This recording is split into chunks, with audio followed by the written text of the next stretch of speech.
The following program is a production of Destiny Creative.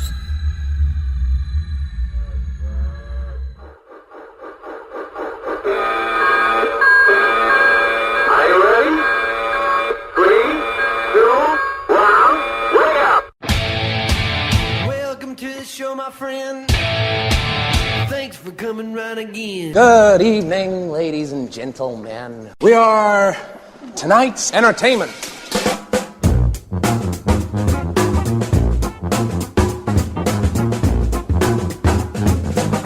Okay, everybody ready? Yeah, like I got some fresh ideas, Well, what's shaking, cats and kittens? Welcome to the OKC show. I am your host, Jason Baffrey. It is the inaugural show, and we are glad that you have joined us, whatever time it may be that you have joined us and downloaded the show.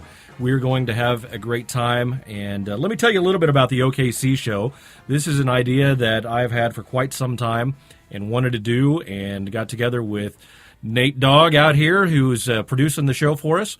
And we decided to put this show together, and it is a way for us to get to know the people of Oklahoma City and what makes it so great. And we're going to talk about a little bit of everything. And we'll have a variety of guests on, at least that's the goal, if we can get any other people to come in other than our guest for tonight.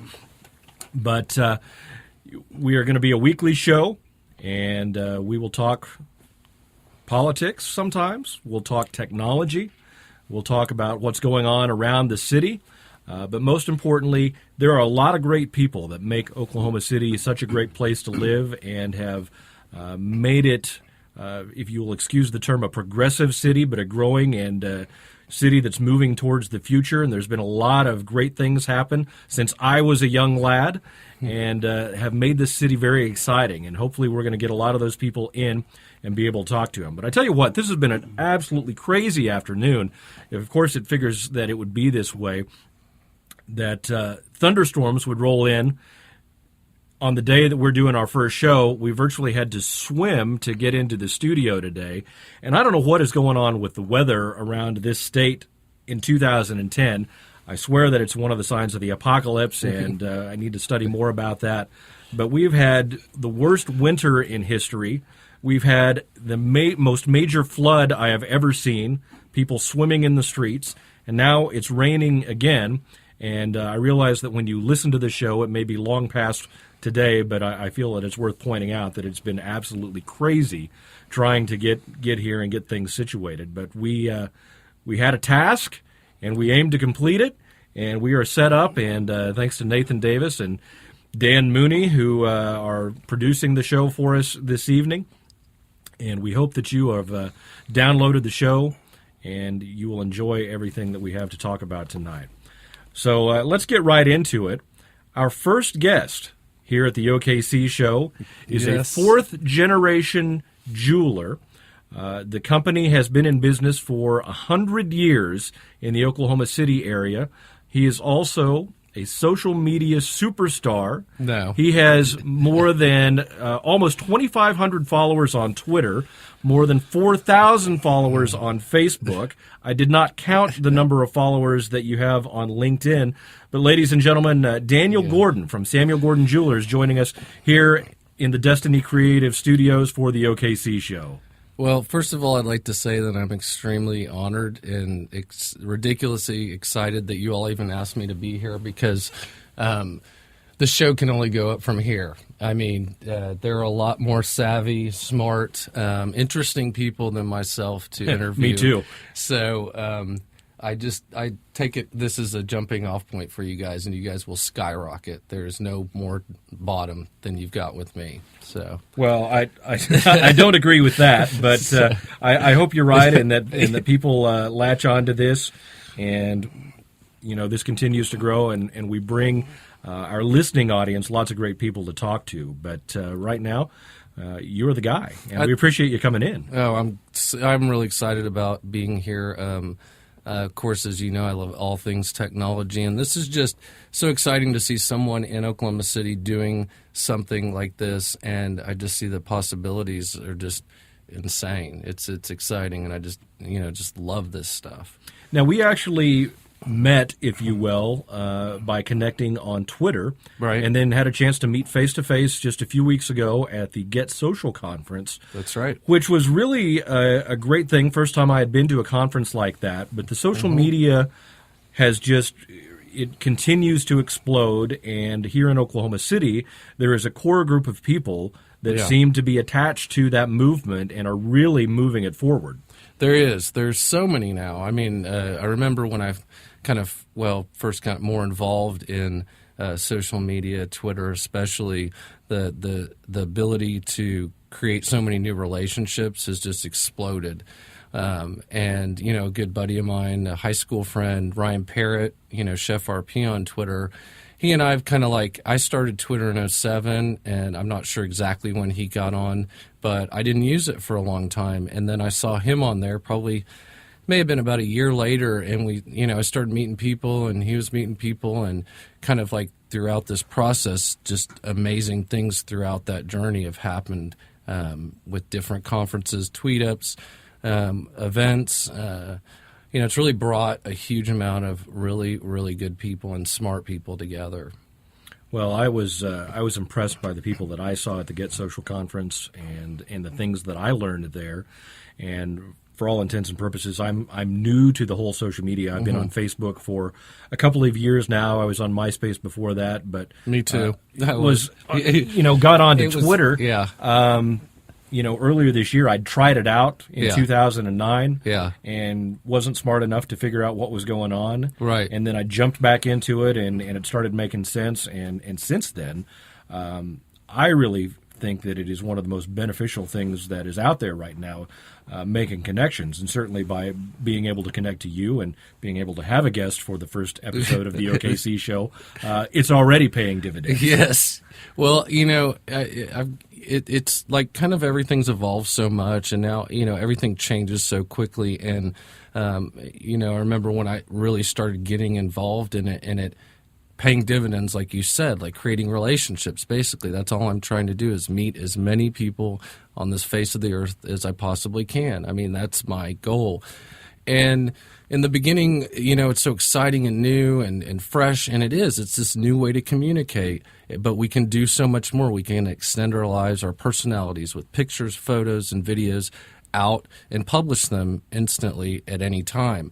And so it kind of takes it back for me to, I'm using a telephone. It's just a new way and a new form of communication, and we can reach so many people. It's really, it's amazing. It really is. Now, ladies and gentlemen, I would like to point something out here now. This is an audio show, and Daniel showed up looking, he was on the cover of GQ. No. He's got the, what is this, an Armani suit? No, this is nothing of that sort. No, Hugo Boss? No, not that high end. Anyway, Daniel is looking good. I am sporting the jeans and I dug my military jacket. I love that military jacket. This is a Target brand. I don't want anybody to think Target's great. Target is great. I was not in the military. It's a great brand, by the way. They're amazing. Yeah, I would. But I'll switch you jackets right now. Even Steven. Let's go. No, that's all right. I kind of like this. All right. But no, you're looking good. We're glad you're here, and let's talk a little bit about your history. Okay. Fourth generation jeweler. Yep. You stayed in the family business, which is something that's rare for our generation. But to have a company that's been in business for 100 years in the Oklahoma City area, that's something to be proud of. But sure. How do you accomplish that? Well, you're right. They say most generational family businesses don't make it to the third. Second is the founder has the toughest job, and then to get to the second and third and on, it's harder and harder. And I think it's worked for our family, especially now. My father, who is the CEO, that's his title. My title's president. We both have ownership. Have a mutual respect and understanding that with all the things I'm doing, he's got to be very forward thinking and open to new ideas to allow me to do what I want to do. And then his input is, I value and respect because he was the one that taught me a lot of what I know. So I think it's just a lot of, just as they say in a marriage, you have to compromise, and you have to, know which battles to pick and which ones not to, and know, sometimes that you need to hear that, your ideas aren't working, and move on to a different direction. So I think you really have to, like in any environment, you have to work extra hard and not let the emotions get in the way, because it is your father, or if other family members in different businesses. But for us, it's great because it's us too. And if we disagree, we have a mutual respect. And if somebody feels very passionately about one decision, we kind of let each other know that. So. Was it preordained in your life that you would take over the family business? I get asked that quite a bit, and the answer is absolutely not. In fact, I wondered if my father wanted me to come into the business, and that now at this point in stage of my life, I realized he was a master manipulator because that made me want to come in even more. But no, I was told, do whatever you want to do, like the cliche is, as long as you're happy. But I always knew in the back of my mind I wanted to try it out at least. I have a lot of different passions, a lot of things I love. But it's a beautiful thing now in today's age that I can apply all the stuff that I'm passionate outside of the industry, which is tech and all that good stuff. And I can use it for marketing and web, digital marketing. So, I've found my kind of little niche and carved my little, name, which I think is very important for anyone in a family business. A lot of people think you are handed this, and I feel like if there could be a reality show behind the scenes at family businesses on the fact that it's so different from that type scenario where you really have to earn it 10 times more, because you need to earn the respect of the employees, first of all, because you're coming in and there is that kind of underlying notion that that's the case. I mean, I would think the same. But in the long run, I think it really teaches you a lot, makes you a better person. So, you went to John Marshall High School. Yep, graduated from John Marshall. That's where I met my wife. Went to college. Yep, a little bit, not a lot. A little bit of college. Little bit. You were a certified gemologist. Is that correct? Well, I'm not a gemologist. I have my diamond certificate. Okay. I really wasn't good at sitting in a room and being taught by being in class. I just can't sit still. I'm doing pretty good right here, I think. But yeah, I mean, I went to very little college at UCO. I kind of just, was trying to find my way, didn't know what I was doing. As far as from my life, was I really going to do the jewelry business, or was I going to pursue something else? And then I'm not a certified gemologist, which is a degree you get from the Gemological Institute of America. But we do have one in the store, and we have our manager that's about to get the degree. But I have my diamond certificate. But my long-winded point is I'm glad I wasn't in my experiences, how I've learned things in life, in decision making and whatnot. I've learned it all kind of from going through life and making a lot of mistakes and learning from them. So I'm not a certificate guy. I don't have a piece of paper to back it up, and but I've done all right. I've done okay. Yeah, I'd say so. I've done okay. So I think I read somewhere, and correct me if I'm wrong, but your book of business is in the seven figures on a regular basis? Yeah, I do a pretty decent ticket writing book, and that's another thing that was really fascinating for me when I started in the business, because I started in the repair department, customer service. We had the marquee style sign back then, changed the letters on the sign, got lunches for everyone every day, called repair customers, told them their jobs are ready. Really tried to learn the back end of the business. And for me, I wasn't even allowed to come on the sales floor. It was a requirement and a policy with my dad and my grandmother that I work this back end for at least a full year. And I understood that, and I thought it was, totally the thing to do. But I was asked probably 9 months in to come out on the floor by a regular repair customer. He said he came in frequently and brought things to be clean, repaired. And he said to me, I want to look at a diamond, but I don't want a salesperson to help me.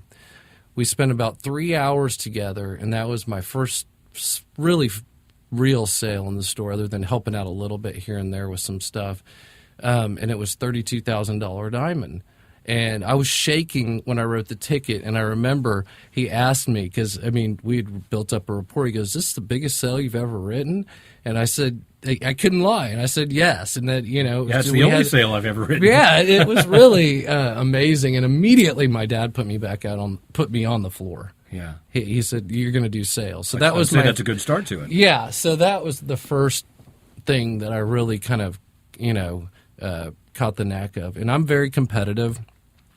And so I wanted to be the biggest ticket writer. Here I was, starting in the business, not even a full year, and there had been people there 20 years and whatnot. And I said, in a very respectful way, I'm going to write as many sales as I possibly can and be the best. And it took me about 2 years, and I became the biggest ticket writer. And I just felt like I was just. It's the same thing as like Twitter and Facebook and all this stuff. I have no sales training. I have never bought any, help guides or booklets or any of that stuff. But I like to talk to people, and I like to meet people, and that's all I did was have a conversation. And I never sold, even though I really was selling, obviously. But I think that was the beauty of it all, and that's why I talk about not having a education in the form of a classroom, which I think is very important, and my kids are going to have to before they go into business. Right. But I think I was just having a conversation and getting to know people, and it just kind of happens as a result if somebody enjoys, everything that you have to offer. Well, there's nothing like real-world experience, and certainly if you have a personality that people can relate to and can accept, and you're not you don't come across as a salesman. And trust me, I've tried being a salesman, and I have not had your kind of success, and I'm easily frustrated in that area. Yeah. This is where I like to be. I like to be behind the microphone, but nevertheless, I think it's a credit to you and certainly your family, and it sounds like the way that your family approached entering you into the business. You've shown some great success. Coming from that background, you have now taken the business into the 21st century, mm-hmm. and really taking a 100-year-old company and introducing it to the web, to social mm-hmm. media. Aside from your love of tech, what made you make that decision? And was that a hard sell for the rest of the family? Not really. Back in the mid-'90s or a tiny bit after that, when AOL was getting big and, everyone was still on dial-up, but people were getting websites, and Yahoo's stock was going through the roof, and all this stuff that, leading up to this tech boom and bubble. I was like, I remember I lived in these condominiums because I did actually have to work outside the business for an undisclosed amount of time before I was allowed to come in the business, to go out there and kind of show that I could make it on my own. And during that period of time, I discovered the web, and I saw it. I saw a friend's condominium I was at, and he had a computer, and I think it was AOL 1.0, and it took about 15 minutes to connect. I heard all the fax noises, but once we got on, I saw this stuff pop up, and I saw this media, videos, pictures. He was chatting and or whatnot, eventually, led to, and saw the email, and I'm just like, I got to get into this stuff. I knew immediately, I felt like there was something magical. The whole world was going to eventually, use this and have it ingrained into our lives. So I kind of did the website thing, not a coder. I had someone do it for me, and, we had results back then. Someone drove from Dallas, unannounced on a Saturday, showed up and bought a really big diamond because they saw our website. And that was back, during the 2099 era. So when, I think that my father saw enough results in his face that he thought, well, I better, let him keep doing this stuff. It's working. Yeah. And now with the social media, what's behind that, and how have you become so successful on social media? Well, I don't measure it, and I don't know if I'm, it's hard for me to give myself credit for anything, in case you haven't noticed. But yeah, you're just a jeweler, right? I am just a jewelry salesman, and I will live and die by that slogan, because I am. And but I think what's really happened is, so many people have gotten to know each other and connected up and formed groups, and I think that the first thing I ever thought in my head, which I really don't think about things and plan them, is I'm just going to talk to people. I mean, it's a communication tool. People know what I do. They know what I represent. They know if they need a piece of jewelry and we're connected, they're going to think of me and they might give me a chance at their business. So I never understood the interruptive, disruptive mentality, which used to be the only thing available to us. Newspaper ads, television ads, radio, where, I kind of stole this from Seth Godin, who I like a lot. But, the old methodology was to interrupt enough to where I made you want to buy my product, and then I can make even more money to interrupt you some more. Mm-hmm. And now where we're at is another guy on Twitter, Unmarketing, I think he's in Canada, that I really am enjoying following. I think he has a book out soon. He says we've gone from push and pray, which means send your message out and pray that they come in and buy your product, to pull and stay. And I really connect with that, because it's like I'm not trying to make any sales out of this. They happen as a result, but I want to meet as many people as I can and learn as much as I can from people. And I talk to people immensely, a lot, that I don't think will ever buy jewelry from me, but I just don't care. That's not my purpose. My mind can't think like that. And I think, if you're that way in real life, you're that way online. It's just now everybody can watch what we're doing collectively as we're doing it together. So I think it can be a really good thing for people, or a real bad thing if you have I don't know, we all know people in life that it's me, them first, and what can I get out of you? And, that's going to ruin anything they're doing from a business standpoint. I think there's the personal and there's the business. And I'm really focusing on changing up a little bit of the business. But I think the personal is always you. You don't bring a clone to a party and have them act differently. You're always you. And you have to be true to that.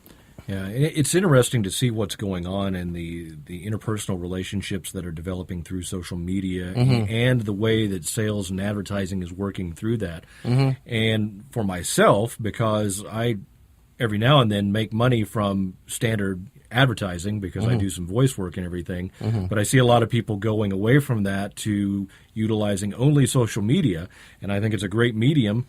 And I'm fully behind it, but on the other hand, I'm going, wow, there were a lot more radio commercials out there that I could be having access to, but I think there's a place for everything right now, except for maybe newspapers, which are really starting to struggle, and I can see where they're going to have a hard time. But hopefully, with this show and other multimedia shows.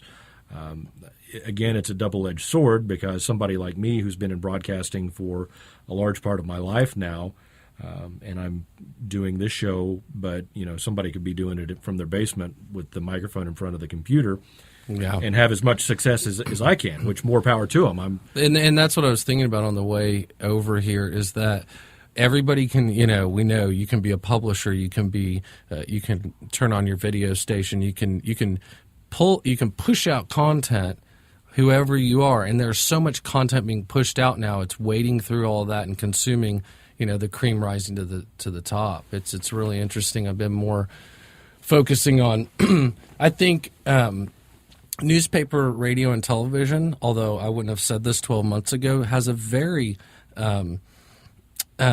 I think if it works for you, that's what you should do. If newspaper ads are working for someone, they should advertise in the newspaper till they stop. And I don't think anyone can really tell anyone unless they hire someone that can analyze the consumer and find out the consumer needs for their demographic, for their business, because each and every situation is different. My whole client base might still read the newspaper.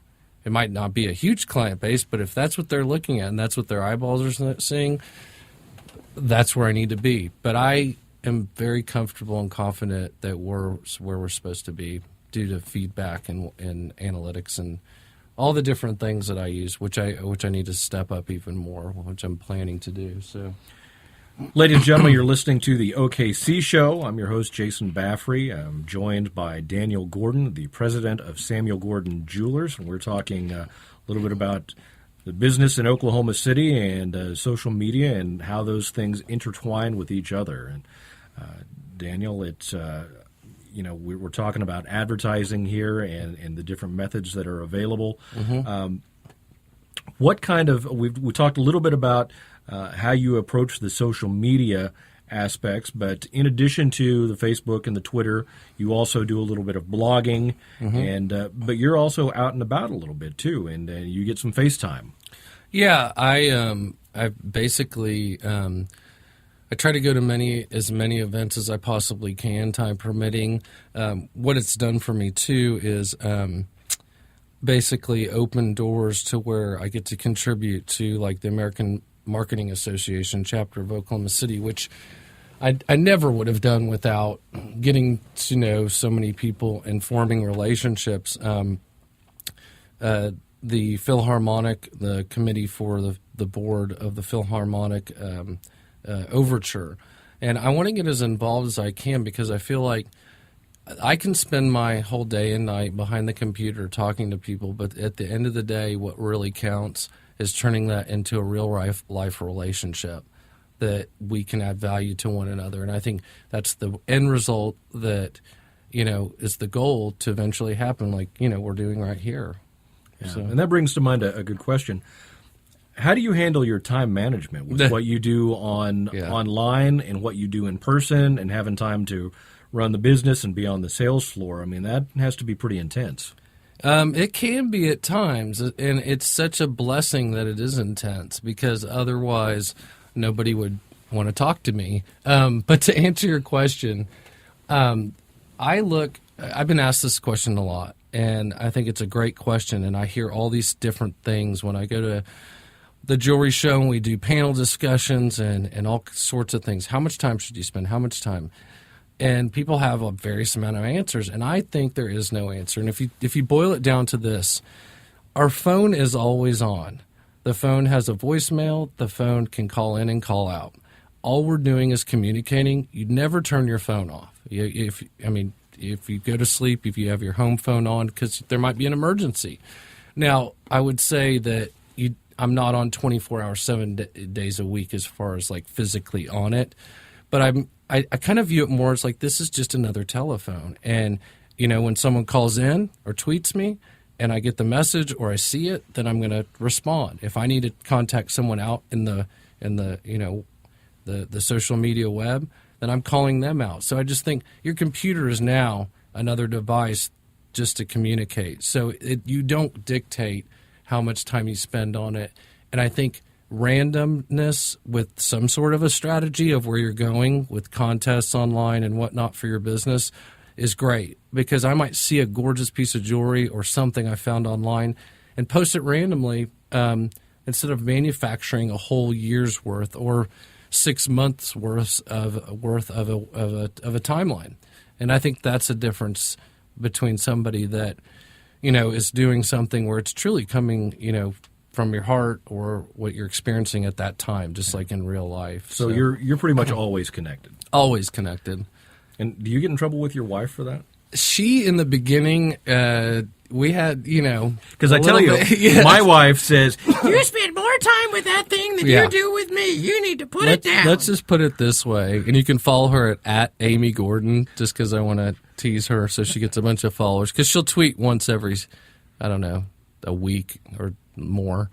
But we've come to an understanding. But it's at Amy Gordon, AIMEE Gordon, GORDON.com. We've come to an understanding that she's really now seeing the results and the effects. I think the first time all the way up to, we had an event last November 20th called Crush It.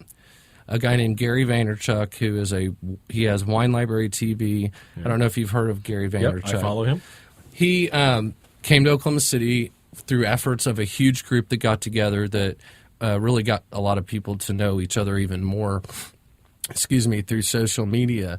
And when she went to that event and she saw all the people there and she saw that we all came together through Twitter, Facebook, whatever, she was like, I really kind of get this now. I mean, this stuff is real. It's not just because it has a silly name, Twitter, or, people are posting all kinds of, meaningless stuff all over the web. She was like, this is really cool. And it's not her thing, but she gets it. She understands. Yeah, I've been trying to explain to my wife and also my friends that are on Facebook that I have made more meaningful relationships from a business standpoint or just connections, valid people through Twitter than I have doing just about anything else recently in the past couple of years. And she still has the Motorola Razr, and she makes a phone call, she turns the phone off, and sometimes she has it with her, sometimes she doesn't, and she's not connected, and she doesn't understand why my phone is in my hand virtually all the time. And like what on earth could you be doing with that thing? We're out to dinner, and I'm I'm now foursquaring where we are, and the Foursquare is a whole thing that's new to me too. I just got involved in that after the Get Social conference when I found out a little more about that. So it's pretty crazy, and I want to do a show. And you and I can talk about this after this show, but I'm sure you know some people. I want to do a show on the generational aspects of social media and the technology and everything. Because quite honestly, I mean, my dad doesn't know how to turn a computer on. And, he doesn't understand. I talked to him about, we'll say something about Facebook or Twitter. I'm going to go do the podcast. What's a podcast? Yeah. So I had to explain that a few times today. Can I say one more thing about the time thing? Absolutely. Sorry to interrupt. No. I'm sorry. Is that because I was talking to someone about this today, is that people in the beginning when I started doing this were going the same thing. Like you're spending all day, all night, you're doing this, you're doing that. And then I think another really powerful thing to think about is that basically the human race is getting smarter and evolving as a result of this. We have so many more, I guess they could be distractions, but they can also be connection. And I love what you said about value-based building relationships. And we're just catching up. We're learning how to accustom ourselves to this new way of life. Just like when the telephone was invented, I'm sure, can you imagine they spending all that time on the, as that got more evolved, and the cell phone, and you're on the phone in the car. That Alexander Bell, take that thing off of your head. Yeah. So I think it's just it's a revolution or an evolution, I should say, and we just adapt, and as a result, it just becomes normal. Which I think for not everyone, but it's every 6 months. It just seems like. I went out to Vegas for our biggest trade show in the jewelry industry. It's every year in June in Vegas at the Sands Expo Center. It takes up all 2 floors, and it bleeds out into the suites outside the convention room. And we finally did a hashtag for the show, and they had screens up, and we had people really now just starting to say, how do I do it? Instead, should I do it? Then we went to how do I do it? Now everyone's going to, what do I do with it now that I'm doing it? Why? Who am I trying to connect with? And I think it's so neat because now it's getting to a point where we're used to using our telephone. We're used to communicating. We've analyzed to death how we behave on it, and we've realized it needs us to be ourselves. And it's okay to sell separately after the person gets to know you as separate accounts, but what is the end result, and why are we blogging? Why are we making a podcast? Why are we, instead of what are we doing on our stuff, why are we doing it? And I read an article recently. I don't know where it was. I'm consumed so much. That's one thing that does distract me, is I listen and I read as much as I can so I can learn as much as I can. But I'm just thinking, we're just catching up to what's it's already there. Well, I think it's one of the things that makes America great and the capitalist system great. Not to get off on a whole political rant, which I could, but the fact that we can take this technology and utilize it, and people are now profiting from it. That's there's They're not doing that in other countries that I know of, and it is the ingenuity of the American businessman, the freedom and of it the all. freedom to be able to do it that allows us to have opportunities like this. That you can take a company that has been around for as long as it has in Samuel Gordon Jewelers and take it into the 21st century and be able to profit from that technology that you have brought into the door there. And hopefully we can, see some profit here too. Well, hopefully so. It's not going to be on this show. You're not going to get a sponsor from me, I promise. But as you get celebrity real guests that are worth listening to, I'm positive you will. No, I feel certain that people are going to enjoy the show and your insight with what you've done. Now, a question that I have to ask because I'm curious: do you feel additional pressure being in charge of a business that has been in business for so long and has such a tradition? That's a good question. From time to time, that's a fleeting thought in my head, but fortunately, we have been successful. I mean, we're on track. Our volume's growing. Over the bad economy, of course, it's been challenging. But I mean, we've really got a great business, but we work really hard to manage it and make sure we're doing the right things, whether it be personnel, inventory. And we kind of got off on this earlier, or I should say, kind of went this direction earlier. Is that sales was my first thing. But then I found a ring that I saw on someone's finger that I was going to clean it for one day. This is kind of like the next year after my first year. And I loved the ring, and I didn't know why. I just loved it. And I thought, I just think this ring would sell so well. So we researched who manufactured it, and we found it, and we put it in stock, and it sold 12 or 13 times in 1 year. The average turn in the jewelry industry for inventory is 1 time per year.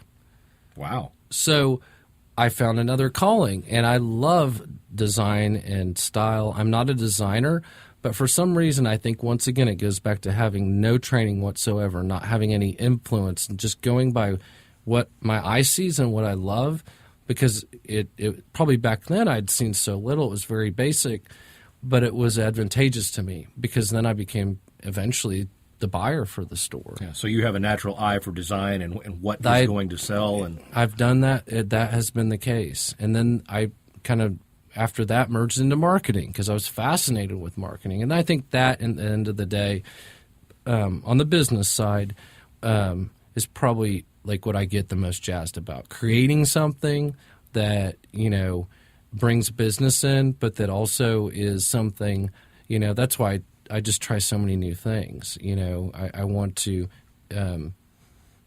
create something that creates something, if that makes sense. I don't think so, but makes a little sense. All right, we'll go with that. Yeah. I'll take a little. Daniel Gordon, president of Samuel Gordon Jewelers and social media phenom. Please quit calling me that. Joining us here at the OKC show, I'm your host Jason Baffrey, and I'm a social media user. That's all I am. I use the web to communicate. That's it. But you have been very successful with that use. In my eyes. All right. You have been successful. So yeah.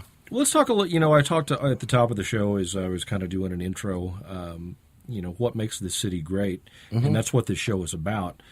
The people that make it great, but also what's going on around town, and we'll as we progress through the shows, we'll bring people in and talk about events and everything. But you've been here, for your entire life. I've been here for most of my entire life. I've moved away a couple of times, but have come back home and have been here for a few years. And we've seen a lot of changes to Oklahoma City and the things going on. Because if you were like me in high school, and I know you're a couple of years younger than me, I mean, there was nothing to do here. You wanted nothing more than to get out of Oklahoma City as soon as you got out of high school or college. Oh, that's so true. And now there is so much going on. There's so much buzz. There's so many hip people.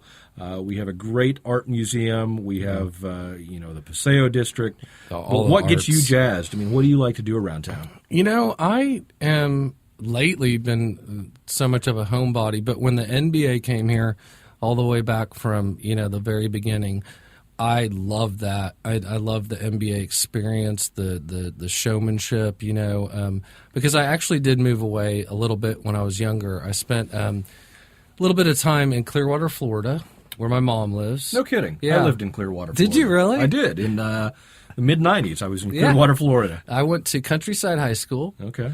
And I moved back and forth a lot when I was younger because my parents divorced at a very young age, and my stepdad opened a allergy practice out there. And I lived in West Bloomfield, Michigan, and then we moved out there. And, that was during the period of time when we basically had nothing to do here. I mean, it was Cruise Broadway. The Strip in Edmond. I don't know if you remember that. My tire tracks are probably still there. That was a blast. I mean, that was it. But NBA, the arts, the art museum, I mean, everything gets me jazzed because of the fact that there was nothing. I mean, the arts. We've had arts for quite a long time, but it is amazing to see what there is out there now. It's funny because I'm sure, like me, you can remember when there wasn't a canal. Yep. And there wasn't a Bricktown. Canal. And you wouldn't go anywhere near Bricktown. Yeah. And I'm just so impressed with what has taken place with the city, with the MAPS programs. And absolutely.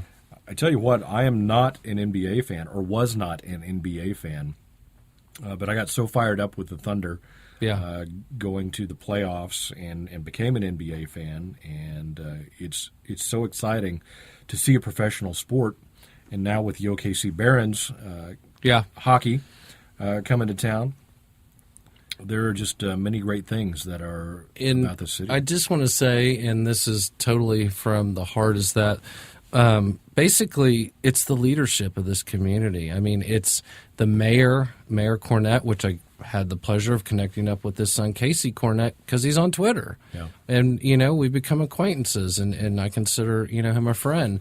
In Chesapeake and Aubrey McClendon, and there's just been so many people and that have poured so much energy, time, effort in the city. To me, that we have so much to attribute and thank to them. I mean, it's just turned the city into something. It's funny you bring this topic up, because when I was a kid, I was wondering to myself, why couldn't we be a Dallas? Why couldn't we be? I mean, we're in the center almost. We're in centrally located as you can get, and we missed out on an international airport back then and whatnot. And I'm like, why? We have so much land and so much space. Why can't this city just evolve? And that helps businesses obviously immensely, like mine, high-end luxury. And I was always jealous of the Dallases and all the big markets where you could sell these obscure watches like IWC or other brands that are really fun collectible things, but the population wasn't big enough. So I'm so excited, and it's just neat to see so much still going on. It's really not what I expected, but what I'd really hoped to see for sure. Yeah, absolutely. I think we are on par with any most major cities. From the smaller market cities. I'm not going to put us on par with New York City and L.A., but certainly San Antonio, Dallas, Fort Worth, all of those. I mean, we have everything to offer here now, except a direct flight to anywhere, because I do traveling and I cannot. You get a can direct get flight to New York City via Newark International, which isn't that bad, and hop a cab. So, but the direct flight thing, unless of course you're right, it's a layover hub, ain't gonna happen. Yeah, I go to Dallas or Chicago, regardless of where I'm going. Yes. So if I'm going to Tulsa, I have to go to Chicago. Going to Chicago first. So, well, Daniel Gordon, we're winding down here on our inaugural show, and I'm going to hit you with what we're going to call the 5Q. Okay. 5 rapid-fire questions. Ow. That are going to be hopefully not too difficult for you to answer. But are you ready? I'm as ready as I'll be. All right. Question number 1. Yes. If you could be any superhero, who would it be? Oh, my gosh. This is rapid fire, right? I can't even think. Spider-Man? All right. Good job. I like Spider-Man. Who is the biggest influence in your life? everyone that I come in contact with that has taught me anything that I know. Wow. That was really you thought a long time about that. Okay. Or do you want a person?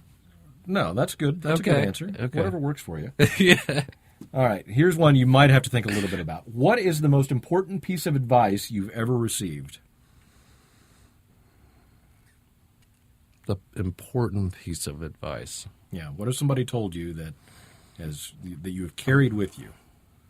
Character is doing what you do. What your character is what you do when you think no one is looking. Very good.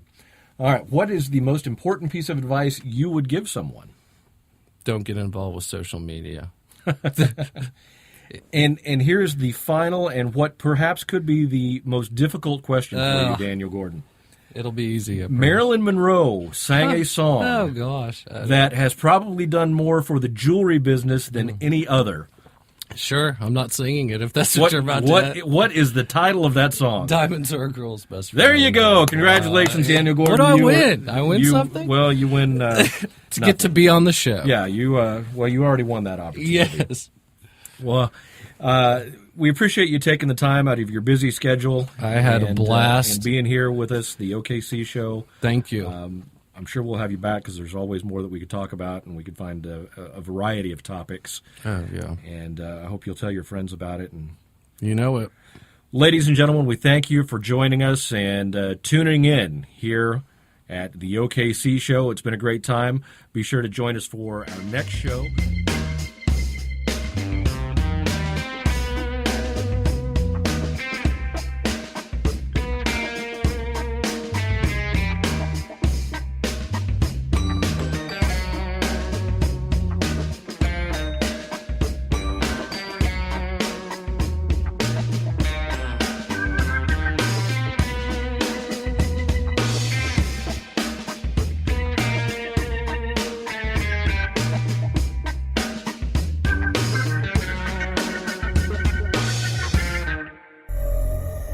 The OKC Show is a production of Destiny Creative.